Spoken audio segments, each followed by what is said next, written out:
You're listening to the 95Podcast from the team at 95 Network, where we host conversations specifically designed to support leaders in small and mid-sized churches.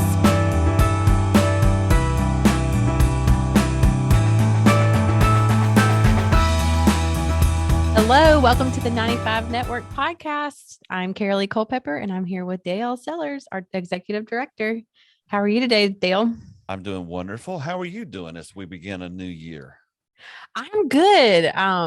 It's funny. I'm trying to make some decisions. I'm supposed to go on a girls' weekend with my college friends this weekend. Yeah, you know what's coming though, right? A snowstorm. So trying to make a decision on if we need to go for it and hope for the best. Or where are you going? We're going to Clemson. Oh, okay. Well, you'll get snow there. So I don't know. We'll see. So all our listeners need to understand this is like a federal holiday for us. Whenever 1 inch of snow is a big deal here. They started last weekend discussing the possibility that it may snow this weekend, and we're recording today on Wednesday. And so I'm sure that most of the bread and milk's already gone from the stores. And absolutely. So 100%. For our northern friends are going, what are y'all talking about? Hey, look, This is a big deal. Let us have our moment. That's right. 1 inch of snow is a big deal here. So but we might get 3 or 4. You don't want to miss the snowstorm with your kids. Is the thing. I know. Well, we don't get enough snow, especially don't want to get stuck somewhere. So, because that's the thing about the South too, is if it ices, we don't have the equipment to, amen, sister, clean the roads off. So anyway, we'll let you guys know how it turns out. I know, right? Pray for me. Yeah, but today we have a guest on. I met Marty a few weeks ago. We were touching base because he has a ministry very similar to what we do at 95 Network. And I said, dude, I got to have you on the podcast just because I love what you guys do. So Marty Sawyers, welcome to the 95 Podcast. Yeah, thanks, Dale. It's great to be here with you and Carolee. And where do you live? I live in Arizona, so I'm just trying to figure out what is a snowstorm, because it's going to be it's 72 and sunny. It's 72 and sunny. So I don't understand the words that are coming out of your mouth right now. We barely do. Yeah, we barely do. So last year, I think it was last February, I worked with a church in Middle Michigan. And it was like, it never got above freezing the whole time I was there. And it was like, it doesn't even faze these people. Everything but the roads is like 12 inches of snow white everywhere. And I went to I'll never forget this. I went to a restaurant and this dude walks in and he's wearing shorts and flip flops and it's 20 degrees. And I'm going, wow, it's just a different world in Michigan than it is in South Carolina, which is different in Arizona than it is here. Yeah. So I mean, when it hits 60 degrees, we're freaking out. And when it starts raining, it's headline news.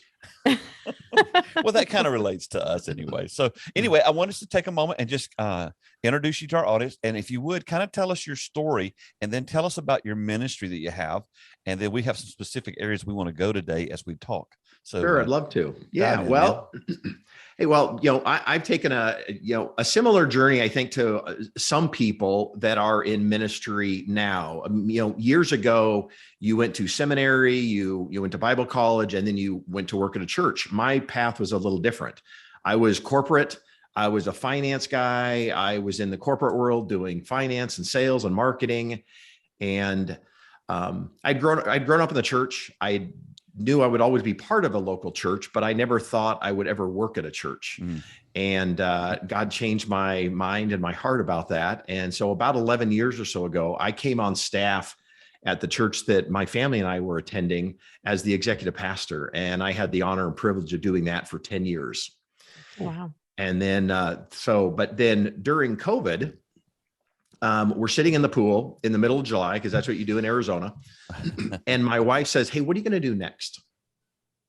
And I had already been kind of, God had already, I think, started stirring something in my heart about, hey, what is next after this season of ministry? But my answer to her was, hey, I don't know what it is, but whatever it is, it's going to support the local church and church leaders. And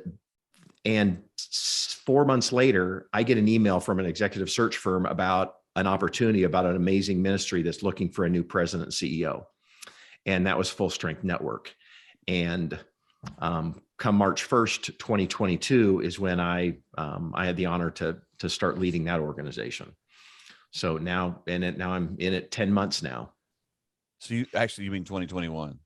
Oh yeah, I'm sorry. Yeah, I took it. Yeah, Took if over you did it in 2021. I mean, we're Sorry, recording this in January. 2021, so and I'm like, how now did you pull that so off? it's been 10 months now. That's awesome. That's man. great. How's it Yeah. going? It's fantastic. It is. It's exciting. We'll get into some of the things, but I did not, and this sounds bad, but I did not realize how bad it was, or it's worse than we thought, type of thing. Now, you mean the place you work or the people you deal not with? the place I work, but what pastors and ministry leaders are going through. And you wrote about, I had actually got to see some of your book and read your book and listen to some of your podcasts. And I realized, hey, I'm not the only one who realizes this. There's a lot of people out there that realize, wow, it's hard. And it's hard to be a pastor. It's hard to work at a church. And then during COVID, where no matter what you did or no matter what you said, half your people disagreed, hated you, thought you were this or that, and you couldn't win. And so it's an amazing organization. We're doing some great things through what God has blessed us with and what he's doing through us. And so I'm just honored and privileged to be a part of it. That's How old great. are you, Marty? I am, at the recording of this, I am 52. Yeah, so you're just a baby, Yeah. I'm gonna turn 60 next year. But you worked in the secular arena, if there is such a thing, and then and then you worked in the church world. Which one was the hardest? Church. Church, and not because it was harder. I think when you go into ministry, and I think people that are called into ministry and start working at church, you put an unhealthy responsibility on yourself for certain things. And it's like, oh, this is the bride of Christ. This is the church. And it's really, really important. And so not that some people might take on it, but it's just different. I mean, church world is, you think everyone is thinking about the church, the programs, all of this all the time. And then you realize, wow, no one was thinking about us at all until Sunday morning when they decided to, do I go or not go type of thing. And corporate world is like, hey, you know what? This is the way it is. And if you don't like it, go do something else type of thing. Not that it wasn't important what I was doing, but I guess maybe the personal satisfaction, the personal significance was different. So, but here's the other thing. My pastor, when he was talking me in or trying to recruit me to come out of corporate into church, he said, hey, there's two things. You think you know politics, you don't know church politics. And the other thing he said was, hey, when you're done, if you don't have scars, you probably didn't do a very good job. Yeah. And that was accurate. It's, he said, some of the closest people are going to say the worst things and do the worst things to you, unfortunately. I grew up in that church. And that was accurate. And because I grew up in the church and I'm here in South Carolina, I grew up in a Baptist church in South Carolina. We had Sunday school at 10 o'clock on Sunday morning. Worship was at 11. And then on Sunday nights, which I hated Sunday nights because Disney was on, and the Glenn Campbell show. And I didn't get to see those because we had to go to church. So I resented them. But we had a thing called training union and then preaching on Sunday night. And then we had church on Wednesday. We had a thing called RAs and GAs back then. And I did that. I did GAs. Did you really? I figured you were an Awana girl. But anyway, we had that stuff. And then we literally had something pretty much every night of the week. And so our lives evolved around church. And one of the things that I have come to recognize is that when I started into ministry, especially in my early 20s, I thought everybody at the church loved Jesus. I honestly thought that people felt the way our family felt, even though our family wasn't perfect and had lots of issues. Our lives revolved around the Lord and that kind of thing. And then that was the big eye-opening thing for me, was to discover what you just literally said. And then I think about this too. You think about church boards. A lot of church boards are made up of people who the only time they think about the church is when they're having to make some kind of decision. And that in itself is not real healthy. Well, I think you said is, the church is made up of people, and obviously we're not perfect. We struggle with things. Right. And unfortunately we do it worse sometimes than the rest of the world, which is sad. And it's not a good reflection on who we follow and who we believe in. Yeah, right. Absolutely. Absolutely. So tell me a little bit about your ministry, Full Strength. Is it Full Strength Network? Is that what we call it? Yes, Full Strength Network. And so Full Strength Network was founded about 5 or 6 years ago with a group of individuals that had a heart for pastors. Okay. And it was basically birthed out of Brotherhood Mutual out of Fort Wayne, Indiana, where they were getting ready to celebrate their 100th year anniversary. And the conversation was, hey, instead of throwing a big party for ourselves, what could we do? And the idea that was, hey, whatever we do, it's got to support pastors. And so this idea about pastoral health and pastoral care was birthed out of that. And basically 5 years later, now it is basically a membership model, membership community where pastors and anyone that works at a church can become a member and get mental health, well-being, resources to help them in all areas of their life, whether that be mental health, whether that be relational health, spiritual health, financial health, physical health. So all the things that affect us and affect what we do as a Christ follower, we want to help those pastors and ministry leaders with that so they can fulfill the calling and, pun intended, kind of operate at full strength so they can carry out the mission of the church, which is to bring as many people as we can to Jesus. So what does that look like in a practical sense? Do you have maybe healthcare, counseling or providers in every state? Is it mostly online? How does that look? Yeah, yes, all of the above. So we have counselors in our network all over, because there are some things that just don't work online. Right. There are certain heavy trauma things that you need to actually be in person. And also there's just licensing concerns, because technically you're in South Carolina. And if you're a licensed counselor in South Carolina, technically you are only allowed to counsel in your state, South Carolina. So now we have a network of about 500 counselors and coaches all throughout the country. So that we have built up, and we're always adding to that. But a lot of them are able to do biblical coaching across state lines virtually and things like that. And COVID has actually opened that up a little bit. And the federal government is kind of looking at that going, hey, is there a way that, a counselor in South Carolina now can counsel someone virtually in Florida, Illinois, California, things like that. So but that's kind of what we do. From a practical standpoint, they request counseling. We pair them with a counselor or coach that fits the specialty of what they're going through, asking about, and then we pair them up. Well, you brought the word up, so we're going to dive into it a little bit. First of all, I'm kind of surprised. Why would pastors need mental health care? We don't have any problems in that arena. Yeah, of course not. Yeah, your faith isn't strong enough. You should be able to pray it away. All of those things that we think about, that we should be able to do it on our own. Yeah. You brought up the big words. You said trauma, and we have intentionally tried to focus some of our podcasts in this arena. You and I talked a few weeks ago, and I told you about all the experiences that I'd had last year in 2021, especially specifically almost drowning on sabbatical. But it broke me, and I had been on the edge anyway. And I needed to get put back together. So I went to Texas and spent a week on the couch at Bob Hamp, my friend's counseling service. And he really helped me. But I did not know about trauma. I did not understand that the effect of trauma on a human being to their nervous system, to their psyche or their mental emotions and that kind of thing was just as powerful as if you and me are out cutting wood together and I cut my arm off. I don't look at you and say, well, Marty, hey, look at that, man. I cut my arm off. Let's keep working. No, you deal with it. And you do triage almost. I mean, you got to get with it and stop the bleeding or you're not going to make it. But we haven't been taught this. And so we don't know a lot about trauma. So can you dive into explaining, on this podcast, could you explain trauma to all of us? Sure. Yeah, absolutely. Well, from what little that I understand, you got about a half an hour. Right.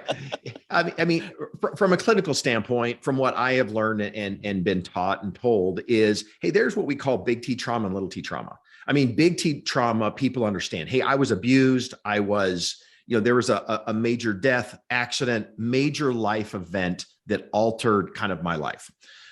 That's big T trauma. Uh-huh. Little T trauma is probably what all of us have gone through at some point in my life. A friend said something to me. Somebody made a comment. I saw a post. I lost a job. Expectations did not materialize of what happened, but it affected me. I'm viewing that or holding that as trauma. And I think that's what we carry around with us. And you talked about, hey, we deal with physical things. You cut your arm off and you go to the doctor. You break your arm, you go to the doctor. Yep. But when we talk about mental health or mental, kind of the mental health component of, we kind of ignore it, or there's a stigma associated with it going, hey, you should be able to figure that out. You should be stronger than that. You should be better than that. And we kind of ignore it. And the church, traditionally hasn't really talked about it very much. Ever. Hey, your faith isn't strong enough. You should be able to pray that away. And in reality, yes, God can do anything, but also in scripture, he talks about, hey, go get counsel. There's counsel. Moses talked to his father-in-law to get wise counsel, and sometimes we look down on people who raise their hand and say, "Hey, I need help." And sometimes, counseling isn't just for broken big T trauma, little T trauma. Sometimes counseling is just to remain healthy. I mean, we look at we just watched the the national championship game. In college football this week. Yeah. And Carolee and I didn't watch it because we're right. Okay. Yeah. So, and we had trauma because we weren't there. Right. We look at sport now. Let's say there's probably 30 coaches on each sideline. Yeah. Absolutely. And we celebrate athletes or professionals when they go, hey, I'm getting professional coaching, or I'm getting help, or I have a sports psychologist that helps me with my golf swing and deals with stress and anxiety. But then when we look at the church world, people get fired for raising their hand and saying, hey, I need help with my marriage. I need help with stress or anxiety. Why do we treat our pastors worse or differently but we celebrate when a fictitious character named Ted Lasso brings up mental health and anxiety in sports. So it's, that, and that's what Full Strength Network does. It allows pastors and ministry leaders to get the help they need in a very safe way. Because Dale, with your ministry and the 95 Network and everything that you do, we all have stories and know of people who, when a pastor raised their hand and finally was strong enough to say, hey, I need a little bit of help. Yep. They were fired. Absolutely. Or all of a sudden their board or overseers or elders or whatever you call, they're going, hey, this guy can't deal with it. We need to find somebody else. Or, hey, she's emotionally unstable. We need to move her on. And it's like, I mentioned recently in one of our articles that we wrote that I literally did go to a board member when I was pastoring our church because I was in bad shape. And I went to a board member to talk. Finally, I just said, I got to reach out to somebody. And so I started talking to this board member, and he literally stopped me and said, I'm sorry. I can't hear this. He said, my life is a disaster and I need your life to be perfect. So please don't tell me anymore. That happened to me. No wonder I wrote a book called Stalled. Yeah. And it's not just the pastors or the ministry leaders, it's their spouses who are having to deal with it as well. Oh my goodness. Because they're having to live through that. The expectations that are placed on them are unrealistic, unhealthy. And people look at them and go, they expect, you mentioned, they expect our pastors and our ministry leaders to be perfect or to be better at this, to be experts at marriage, counseling, sex, finances, parenting, children, marketing, communicate.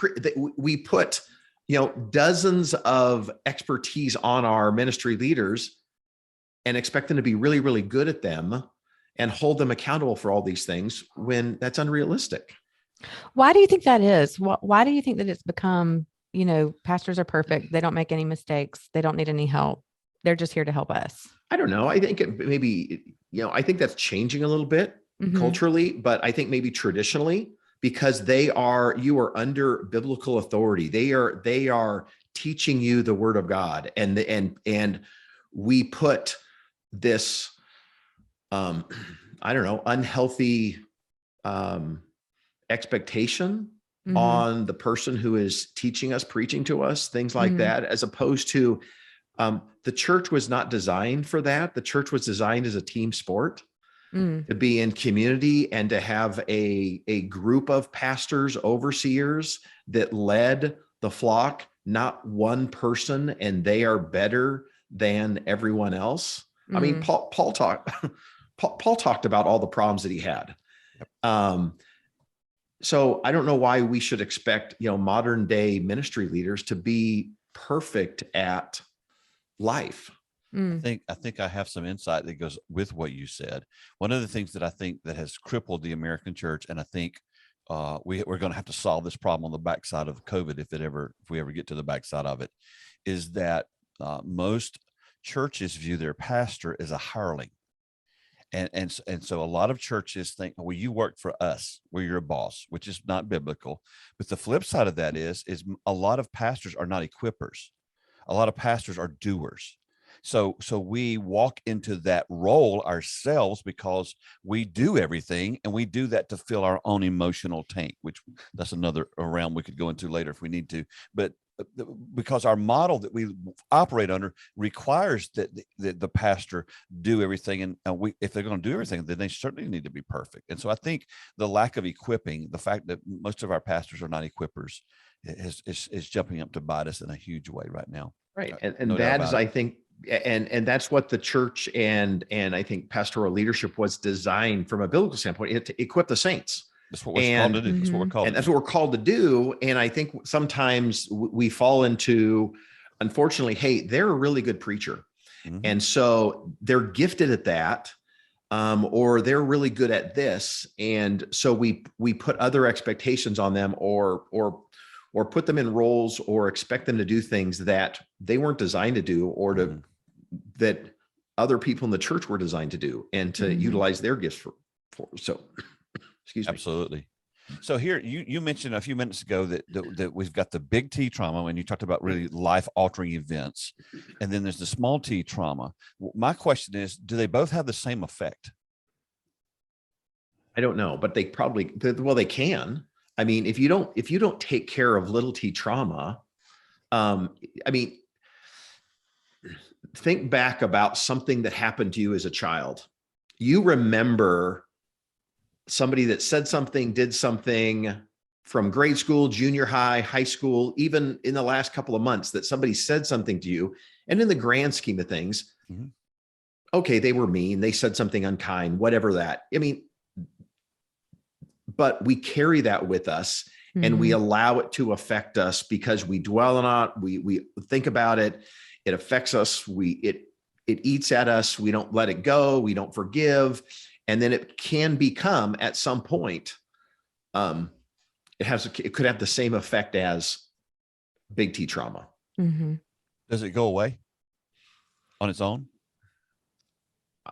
I don't think any trauma goes away if if you don't deal with it. So we become layers of trauma then. Well, sure. Yeah. I think I was listening to your, I had the opportunity to listen to your podcast about your sabbatical. And I think you talked about the layer, and, I've heard this example before, but you talked about the onion layers of things that you had gone through in your life, and some of the things that had happened. And I think that's what we do. I mean, we go through life and things happen to us, and we bury it, or we don't deal with it. And then the next thing happens. Or let's take an in ministry context. You get into a church, and the elder board puts some unrealistic expectations on you. They say, hey, you need to be doing like this. Oh, you need to be preaching like this. Oh, hey, hey, you can't take that out because, this person gave money to do that. And all these emotional baggage, problems. Hey, you need to come talk to my child and tell him why they need to go to church. Hey, you need to come talk to, this person about giving. All these things that we start bringing on, and we don't think they're trauma, but we start taking them on and bearing them and taking that responsibility, that burden, that whatever that is, and it starts to affect us emotionally, mentally, physically, spiritually, because maybe we don't release it. We don't deal with it. And it's just like physical. I'll make fun of the South. I'm sorry, because you guys are there, but people, Oh, heck. Be careful. I'm going to make fun of the South, not from how you talk, but from, traditionally some of the favorite things that the South produces for food. Some of it's not that healthy, deep fried, Some whatever. of it. Some of Is it's there not that anything that healthy. we produce that's healthy? Mostly Maybe all of it. I've Okay. been told that the water in Greenville is really healthy. Yeah. But from a physical standpoint, if you eat fried food every day, that's going to affect you physically. Right. It's just like, I'm sorry, but it's the same way from a mental standpoint or from a spiritual standpoint. Hey, guess what? You're not going to grow spiritually if you go to church once a week or once a month and let somebody talk at you for 30 minutes and never really let that affect your life. Mm. If you don't ever allow Jesus to influence who you are and the decision that you made, you're not going to grow spiritually. Just like from a physical standpoint, if we don't take care of ourselves, from a mental standpoint, if you don't take care of those hurts or hangups or things that you might not even know are affecting you until something happens and you instantly are reminded of that instant that happened in junior high school or college or a month ago that you didn't think was a problem, but now it is. That affects you. And that's why I think it's important, and why, a ministry like ours is so important for pastors and ministry leaders, because of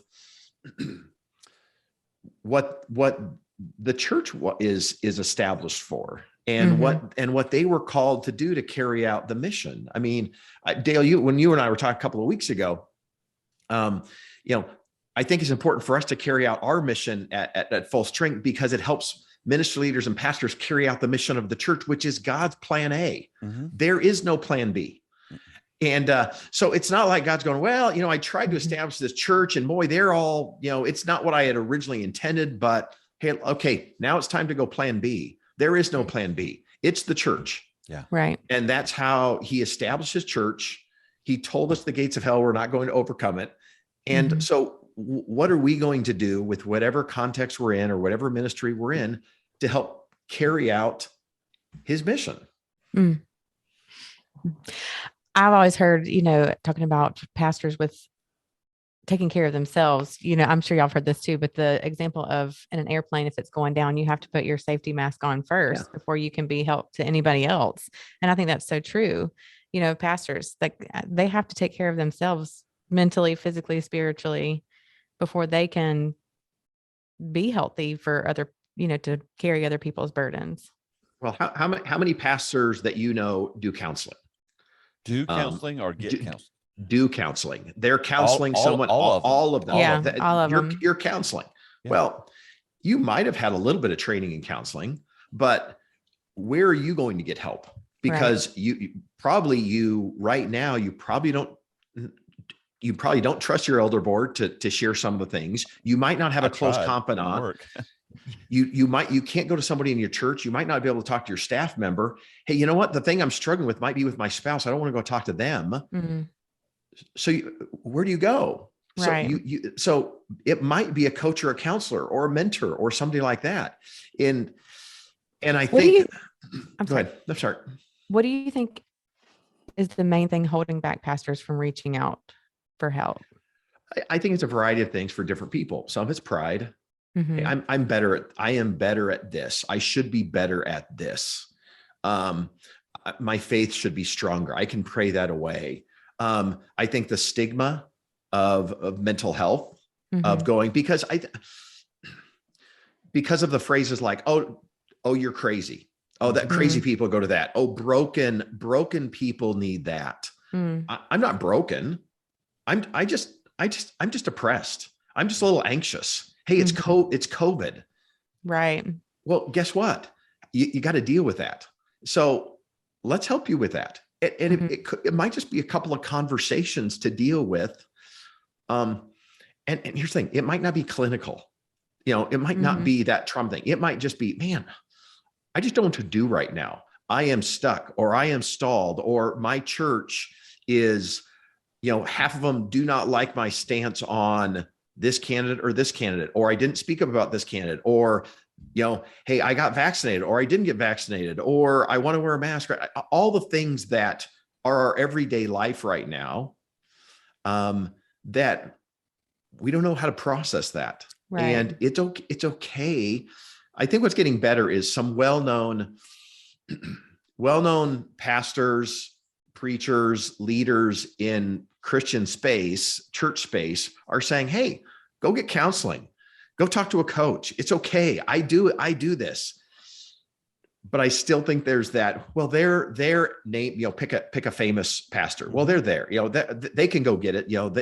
They're not going to get in trouble, type of thing. I'm going to. So there's just still this fear, pride.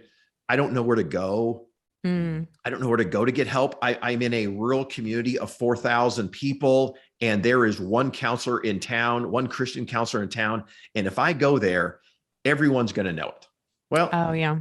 Guess what? Well, let's get you a counselor online in your office. Hey, I got a meeting. Shut the door. You go in. You're talking to your counselor. So it's a safe way to do that as well. I have said for most of my ministry until the last probably 5 years, where do we go? What do we do? When we, the church has been so guilty of, if your marriage is in trouble, they kick you to the curb. If your health goes bad, they kick you to the curb. If you don't, I had one pastor call me this past fall that the board calls him, hey, you're not feeding the flock and you're not out visiting like you should. And he said, hey, COVID's happening. They said, we don't care. Where do you go? Well, because of the new move, and I would think it's a new move relatively in our circles. Coaching is now available, and now counseling is now available. And then thank God, we are, you're in Arizona and we're here in South Carolina. We can do this because we have the internet and we have the ability to do a call like this. So there's no excuse anymore for not reaching out for help. So we've talked a lot about what the problems are that have led to this. Tell me some of the solutions that you guys offer at Full Strength. How do you help pastors? Sure. Well, like I said, we said the problems were they don't know where to go to get help. Well, when the organization was getting first started, and there was a lot of research going in about pastoral care and what was the solution and how we were going to take care of, 3 questions would come up. And one of those being, I don't know where to go get help. The second being, is it safe? Is somebody going to find out? Is my elder board, am I going to get fired? Things like that. And the third being, can I afford it? Yeah. Because counseling is, on average, $150 an hour. And if you're going to counseling and think you're going one time, they're going, I can't afford to go 5, 6, 7, 8 times. Insurance doesn't always cover it. And most time. And our audience is small church pastors too. So yeah, most insurance does not cover Christian counseling. Yeah. Because, insurance is just another thing that we have to deal with. But so what we did was the solution that we came up with, hey, we're going to find you a counselor that fits your need, your coaching that fits what you're going through. We're going to make it safe and anonymous. And then we're also going to make it affordable. So any pastor, for basically the cost of Netflix, can get 12 counseling sessions a year. Wow. So let me say that again. That's awesome. So I'm still stuck on Netflix. I don't know what it costs. Okay. It's like $15. $15 a month. For $15 a month, or we have annual memberships. We create a membership for pastors and ministry leaders. So for $150 a year, for the cost of one counseling session, wow, that's incredible. They can get 12. And then we also give that same benefit to their spouse or a family member. So technically the family for $150 is getting 24 counseling sessions a year. So that's that benefit. And then we have other benefits, what we call peer huddles. So they're getting in groups of 10 or 12 other like-minded people and getting with a leadership coach once a month. We produce well-being resources that we send out every week to our members. Other referrals and things like that can help them with, hey, no one ever taught me how to budget. No one ever taught me how to figure out my finances, but here I am leading an organization that I'm having to budget and do all this stuff. So we partnered with some great organizations that will refer them to and help them with finances, personal finances, budgeting, things like that.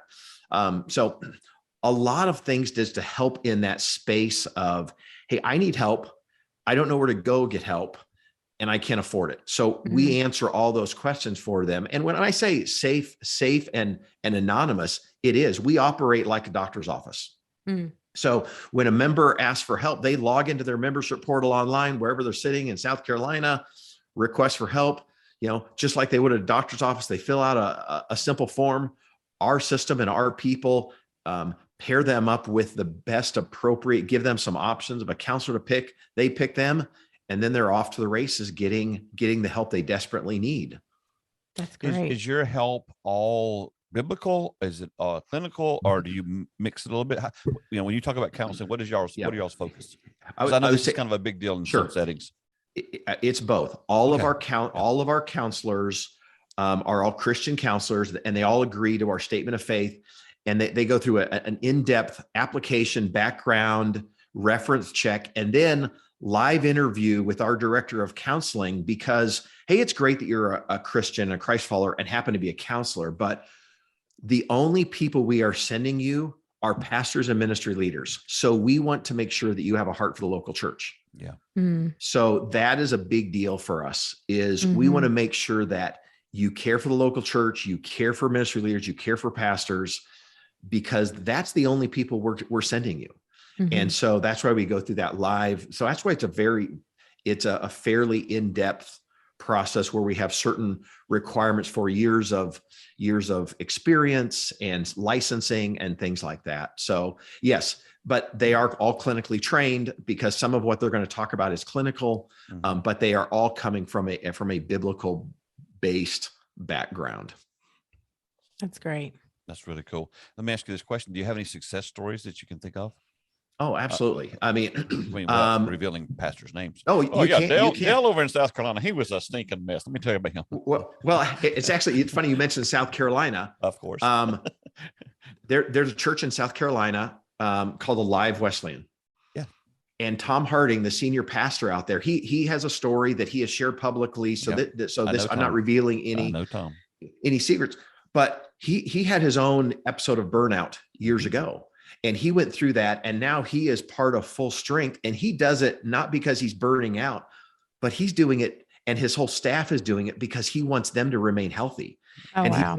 He said, the best thing that I can do for my family, my marriage, my church, my staff, is for me to remain healthy. And that is just to do, regular coaching or counseling. And it's a great story. And that is, so that's a great story, because like I said, not everyone we look at counseling as, oh, they're getting ready to burn out. And hey, there is plenty of pastors who are getting ready to burn out. I mean, the stats are staggering and sad and tragic. What is it? 1,500 pastors quit every month. And Dale, I think you referenced it in your book, 50% of pastors would take another job today if they had one lined up. That's unacceptable. We have to turn that. So, but that's one of the success stories is Tom. And, he shared a story with us, and it's fantastic. I won't share the name of this pastor's wife, but she sent me I know a pastor and his wife. I won't even tell you where they are, but I had lunch with them a couple of months ago, and I've known them for 10 years. They are from the outside, they look perfect. They have a great marriage. They have a great family. He's led great churches. She's well known in the community. They have a really good family. Their kids are successful. They've never gone off the deep end. Had lunch with them, told them that I was doing, they hadn't known that I had switched. On the way back to their hotel, they called me and said, we need to sign up. Wow. She was in counseling the next week, and she sent me a thank you card the week after that said, I've been through one counseling session, and just what you know is I was dying. I was dying in the field, and there are so many other pastors' wives that are going through this, and this is life-saving. And I've heard from her since, and those things are happening every week. Yeah. Now we might not hear about them, but I know that they're signing up. I see the requests come in, and I know how many people are signing up. I mean, our organization, from just an organization standpoint, we've doubled in size in the last 10 months of pastors coming into our network, ministry leaders coming into our network. But the request for counseling and coaching has increased 300% in the last 10 months. Wow. So the need is great. The need is there. We're thankful that some of these pastors are now going to the point of going, okay, I am the healthiest thing I can do. The best thing that I can do is reach out and say, hey, I need a little bit of help. I want to get stronger. I want to be healthier. I don't want to get to the point of falling off the cliff or burning out. We all want to finish well. Yeah. Right. I just wish you guys had existed when I was pastoring. Yeah. I know. Well, I'm also so encouraged too, though, that like you said, the stigma is starting to go away. And I know that maybe churches are a little bit behind on that compared to the rest of society. Well, I think it's going away, but not quick enough. Yeah. I think it might be going away in mega church settings because the mega church pastors are getting up and saying, go get counseling. I'm in counseling every week. Go get counseling. Go get counseling. It's helpful. We do a lot of coaching. But I think your members, Dale, the 95% of churches, that stigma, I think, still exists and is very strong. Right. Because of, I don't have anybody else. I'm not Carrie Newhoff. I'm not Andy Stanley. I'm not Craig Rochelle. I'm a pastor who's leading a church of 100 people here in any town, USA. And I've got nobody. And if I said I was struggling or just needed some help, I'm done. And so that's why I think the stigma still exists for the 95%. So, but it's changing. The more we have conversations, but that's why there's also organizations like 95 Network or Full Strength Network that allow them to go out and get the help and support that they need in a safe place that they can reach out and do that. And still continue to serve and, follow the calling that God's placed on their life. Yep. We weren't called to be perfect, but a lot of us think we're supposed to be. I mean, you've basically, with the three things you said, you've eliminated all excuses.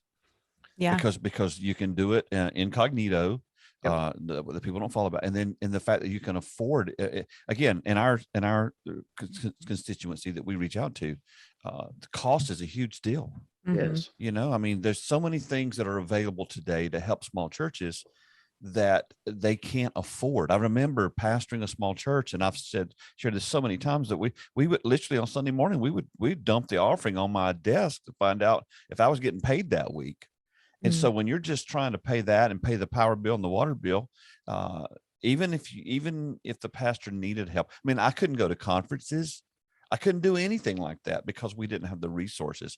And you guys have eliminated, I guess the cool thing about, I love what you're doing is you've eliminated all the excuses. We think so. And we hope so. It's still that, Carolee, you ask, hey, what are the reasons why people won't reach out? There's still those reasons. They're still dealing with that.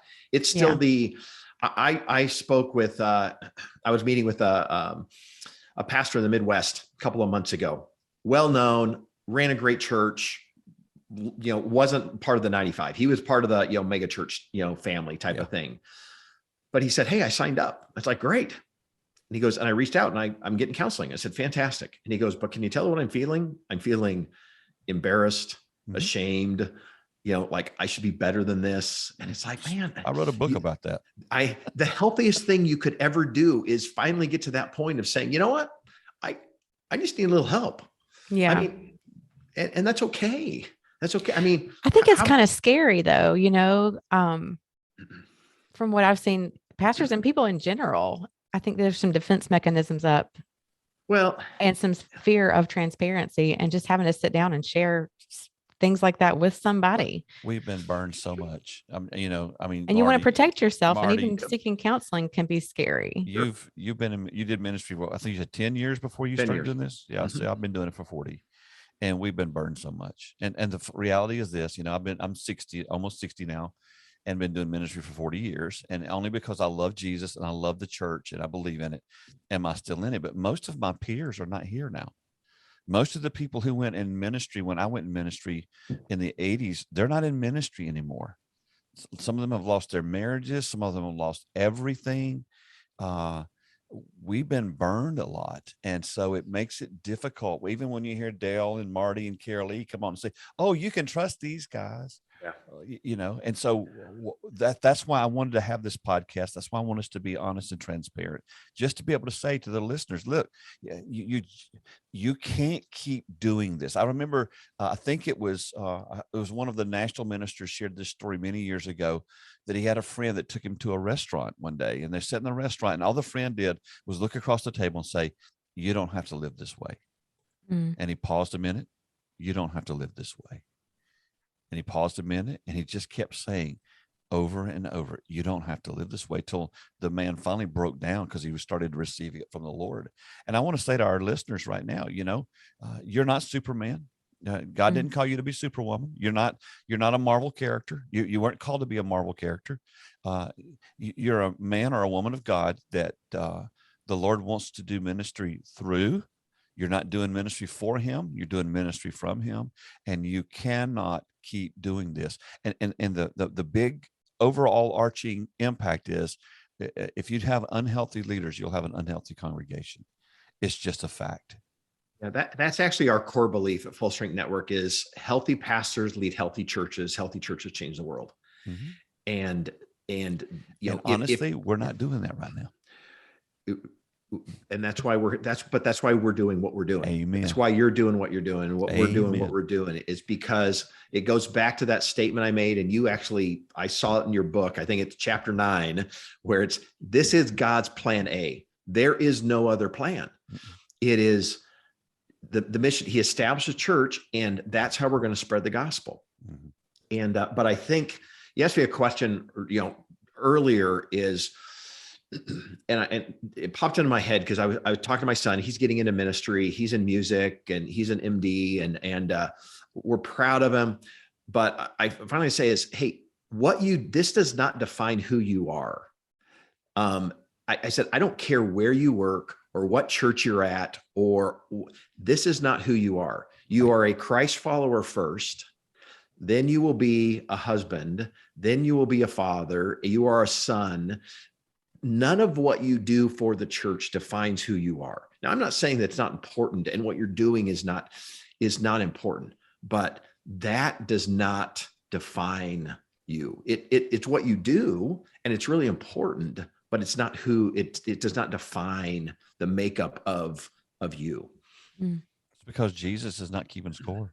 Yeah, he's not keeping score, and I'm not going to go into that whole thing again. But I caught that. I wasn't taught that. I caught that he's keeping score, and that he's disappointed with me because I haven't lived up to the billing that he put on me, which was not true. And so, pastors, if you're listening now and you go, man, I know I need help. I know I need to reach out. I don't know what else we can do for you. I mean, we are here for you at 95 Network. Full Strength is a network is very similar to what we do. A lot of the same focuses that we have. They've got this for you. And I wanted to say this earlier. I want to tag this on. If there is a pastor listening who goes, I literally cannot afford $150, 95 Network will cover you. So I'm telling you now, we just eliminated all the excuses. If you can't afford to pay the $150 for your entire family to get counseling, 24 sessions, we'll cover it. So go get help. Yeah. Go get help because the season that we're moving into, the church is literally changing right before our eyes. And we got some great days ahead. We've got some glorious, there's going to be some things to overcome, but that's never stopped the church. And so we need you to get healthy. And so, Pastor, I'm just giving you that offer right now. And you can just call me up and say, you said, and I said, okay, we'll do it. And so as we kind of get close to the end of the podcast, one of the things we love to end the podcast with is this. You're talking to hundreds of small church pastors and leaders all across the country.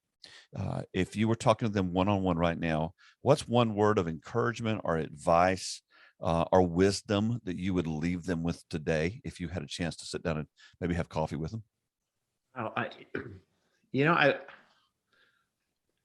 There's all sorts of things, but I